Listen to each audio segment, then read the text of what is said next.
Nakapag-Landers na ba ang lahat? Kahapon nagpunta kami sa Landers dahil sa sale. Hindi na kami nakaabot ng mga piso sale pero may mga nabili kami naka 50% off. Bago kami pumasok, nagpalista muna ang aking jusawa sa barbers ng Landers. Nasa waiting list pa siya kaya nag-grocery muna kami. Una kong kinuha itong Bingray Taro. Sunod, hetong Soy Fresh Hershey's Chocolate. Naka 50% off ang Star Margarine kaya bumili na rin ako ng isa. Yang Korean style corn dog, naka half price rin siya. Ang sarap niyan. Bumili na rin kami ng white loaf, nasa 59 pesos lang.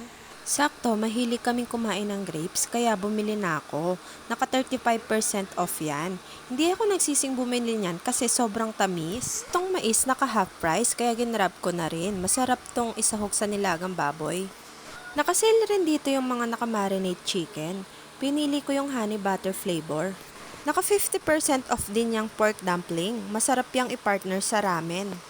Lalo na sa spicy ramen. May mga nakasale rin ditong mga dressing. Bumili ako ng QP. Dahil mahilig kaming gumawa ng vegetable salad, hetong Japanese mayo ang hinahalo namin sa salad. Bumili na rin kami ng gin ramen. Tamang-tama tong i-partner sa pork dumpling. Sinamahan ko na rin ng Nacho King.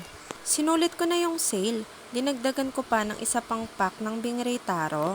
Kasi din tong favorite drink kong Dr. Pepper. Di na ako bumili niyan kasi nakabili na kami last time. Ang daming nakasale dito like chocolates, toys, sabon panlaba at mga gamit sa bahay.